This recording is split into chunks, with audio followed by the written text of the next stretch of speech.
l'invité du matin. Bonjour Jean-François Bodin. Bonjour Nicolas. On revient ce matin avec votre invité sur le symposium sur l'habitat océanien. Oui, notre invité qui est Vaimoa Mouliava, bonjour. Bonjour Jean-François Bodin, bonjour aussi aux auditeurs. Membre du gouvernement en charge de ce dossier notamment, que vous initiez depuis plusieurs mois, voire plusieurs années maintenant. Un symposium sur l'habitat océanien. Pourquoi faire ? Est-ce qu'il s'agit maintenant de trouver des choses très concrètes ou est-ce qu'on est encore dans la réflexion générale ? Non, pas du tout. C'est-à-dire que depuis 2019, depuis que je suis entré en responsabilité, j'ai bien noté que nous avions des initiatives dispersées.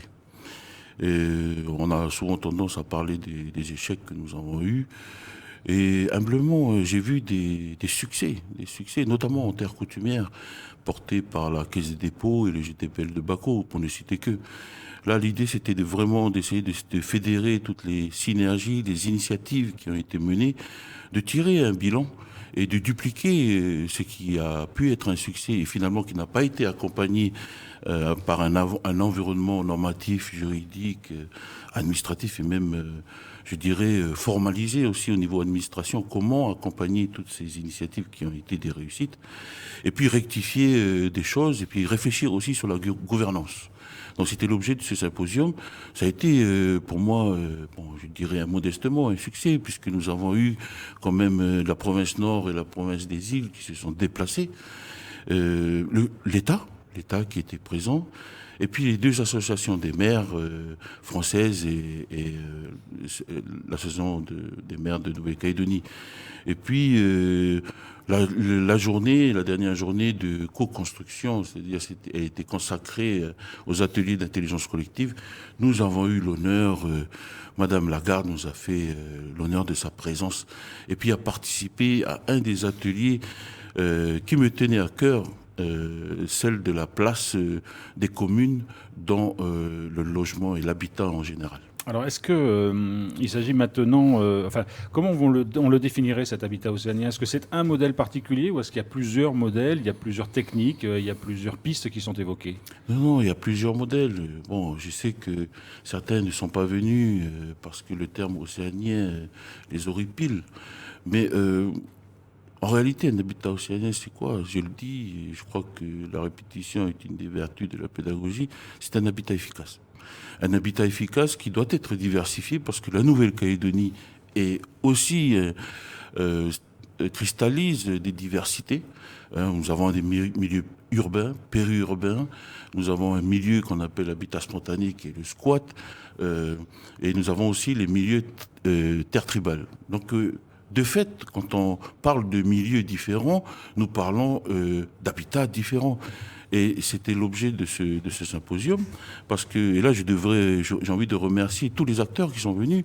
Là j'ai cité les institutions, mais nous avons aussi eu les bailleurs sociaux, à l'exception de la CEMAGLO, mais nous avons eu les FSH, la SIC, Tersois en province Nord, SPL Loyauté dans les îles, mais nous avons aussi eu des étudiants, les lycéens, les étudiants de master en géographie, nous avons eu des experts, et aussi la société civile qui était là.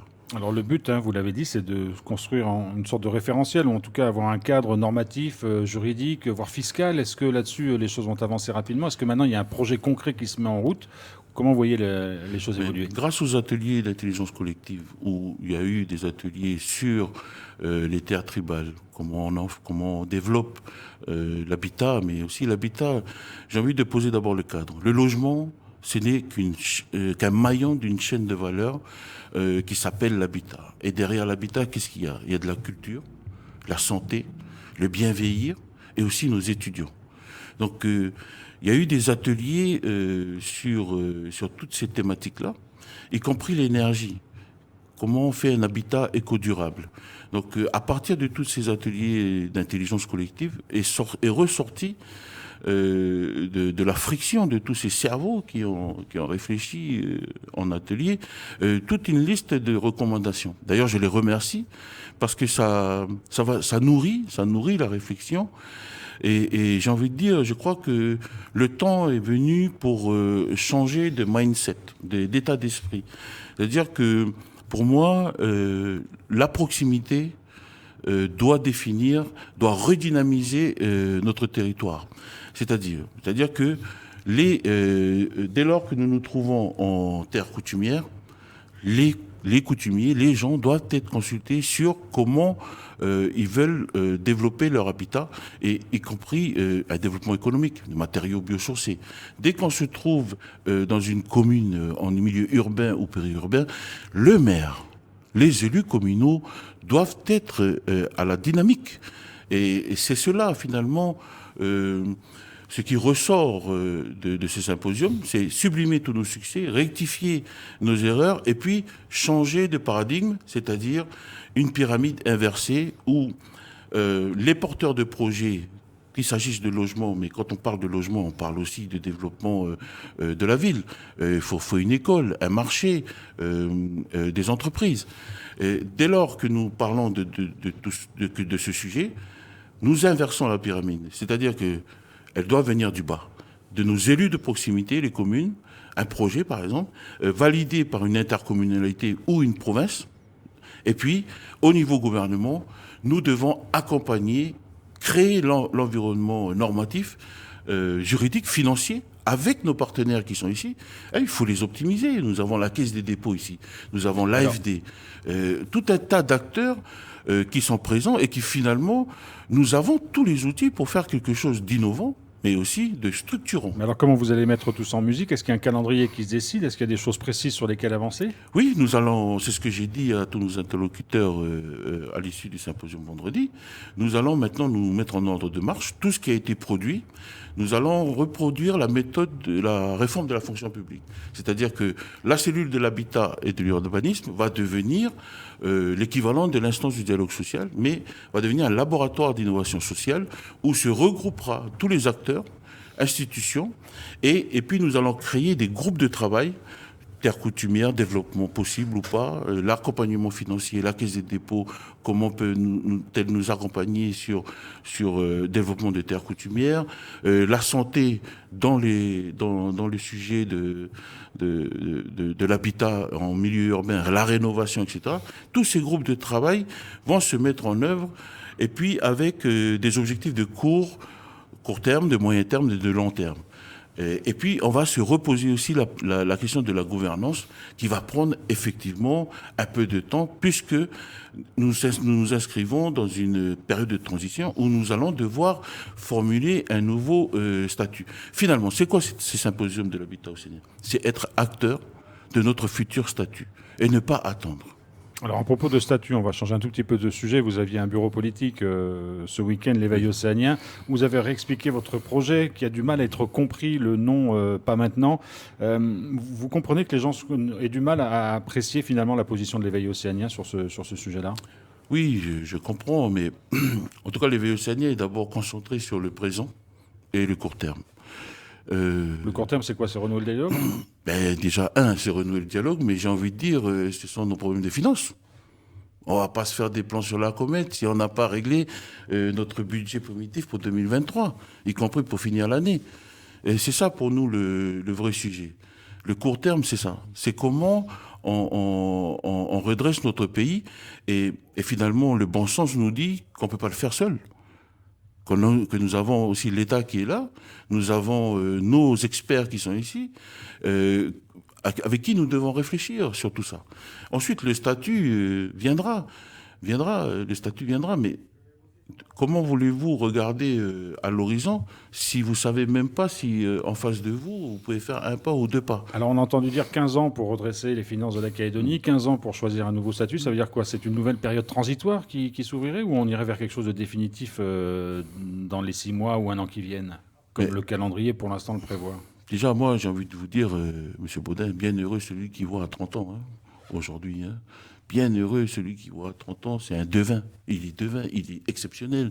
C'est un héros des comics, ce mec. Vous voyez?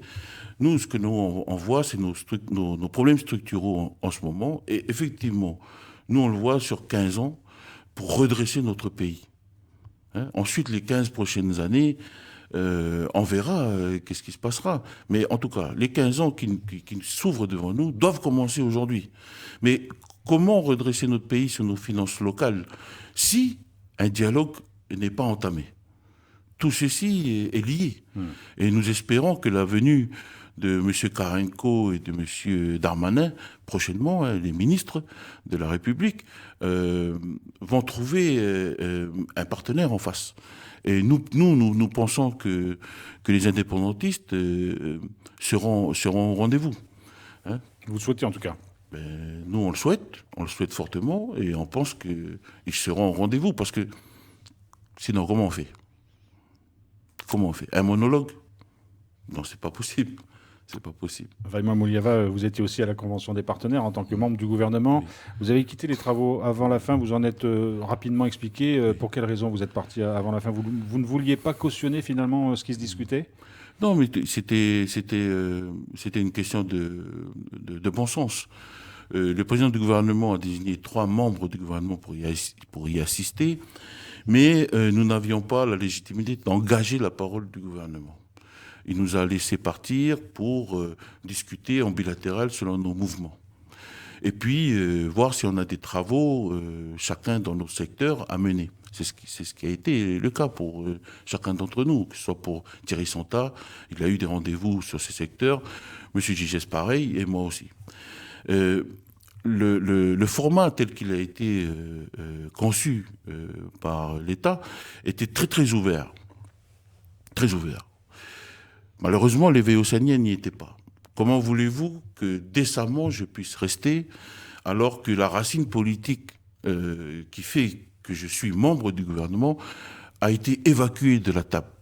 Je ne pouvais pas. Et en plus, ne pas évoquer, ne pas pouvoir parler au nom du gouvernement, ma présence finalement était inutile. Mais j'ai été quand même, malgré, parce que nous on prend ça un peu comme une humiliation, hein, finalement, hein, on va dire les choses. On s'est beaucoup questionné, nous on a fait notre bilatéral, et puis si je devais y aller, et j'aurais dit, c'est pas grave. C'est pas grave, même si on ne veut pas qu'on y soit, il faut que j'y sois juste pour saluer le travail de l'État, saluer le travail de Karenko et rappeler à monsieur Darmanin et peut-être Madame Borne d'accorder de l'importance à la parole de monsieur Karenko. Et je le dis pas parce qu'il nous a reçus en bilatéral. Qu'est-ce qu'il a dit Karenko quand il est venu ici? Il a dit il faut rapidement prendre son temps. Tout le monde a rigolé. En réalité, ça veut dire quoi? Ça veut dire ne pas confondre vitesse et précipitation. Il était question de bilatéral, pas de convention de partenaires. Il a toujours été question d'une rencontre avec tous les acteurs pour voir la situation ainsi créée. Oui, mais il était question de bilatéral. Il était question de bilatéral, pas de convention de partenaires ici, quand ils ont discuté. Et là, je pense que l'État a confondu vitesse et précipitation. C'est pour cela, à mon avis, que les indépendants ne sont pas partis. Parce que vous le savez bien comment ils fonctionnent. Vous dites quelque chose et vous devez repartir à la base.